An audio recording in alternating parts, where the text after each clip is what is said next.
Hello, welcome to Daily Wellbeing with Gemma. Today I'd like us to talk about our relationship with media. And I think this is really important because this is a global pandemic, and because of that there is so much media available from all different countries and also from across a wide range of sectors.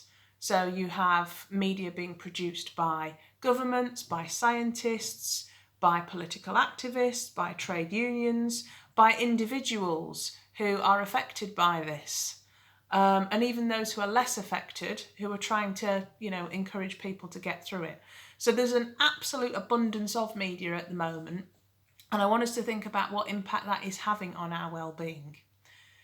Another thing to really think about is media culture has really changed over time. So back in the beginning, media was all about being very factual, very informative, and it was a public service to let people know what the facts were.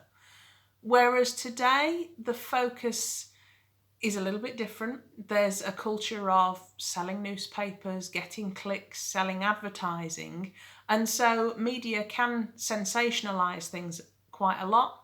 So we get titles that don't really reflect the content of the article, but perhaps we're intrigued because there's an element of outrage or fear.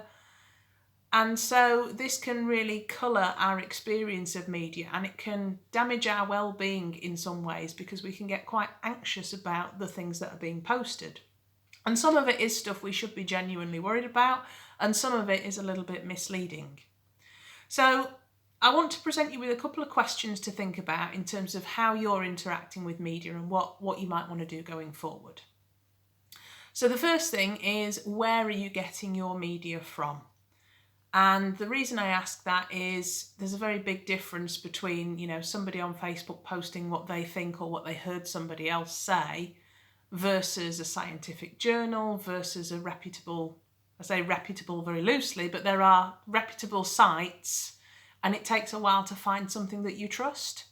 So you might want to have a think about different newspapers, different sources, things like if you want very factual information, you might want to look at the World Health Organization or perhaps medical publications rather than political ones, because they won't have the same agenda. But ask yourself, what kind of information source are you looking for? And it might depend what it is you're after. If you're trying to find out about your job situation, maybe just checking HMRC website every couple of days is the best way to go. If you want to know more about kind of the statistics, maybe the Financial Times, they seem to publish data each day.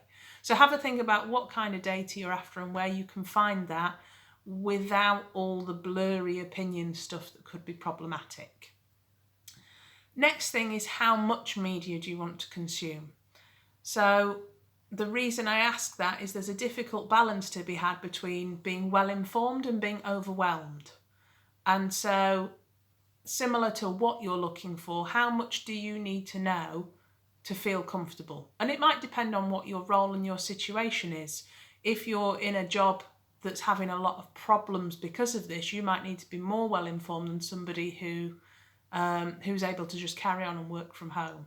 So what is it you need to know about, and where can you get that information? And the last thing is, when are you accessing this information? The reason I ask that is I know from personal experience it's very easy to think, oh yeah, I'll just have a quick check online before bed, and before you know it, you're 40 minutes down the rabbit hole of he said what, she did this. So it's not healthy. It can get into your kind of sleep patterns. It can make you stay up later than you intended, and that has a knock-on effect on your well-being. Also, it might create a stress response just before bed, which is not good for the body. So have a little think about when is a good time in your day to access the media that you want, at a time when you'll be able to focus on it, but also bring yourself away, and it won't necessarily have a knock-on effect on your well-being.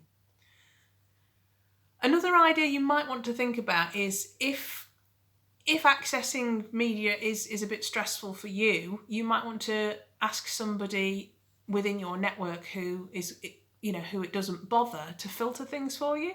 So it might be that they can send you, an article every so often with all the need to knows, so that you don't have to go looking for it and get caught up in that process. And again, maybe this depends on how you feel about engaging with media and how much it causes a problem for you. So there's no right or wrong way here. This is just a couple of ideas to have a think about. See what works for you and just ask yourself the questions. What impact is this having on me? Am I happy with it? Is there anything I want to do differently so that I can feel better about it? So I hope that's useful. I will see you tomorrow. Have a good day.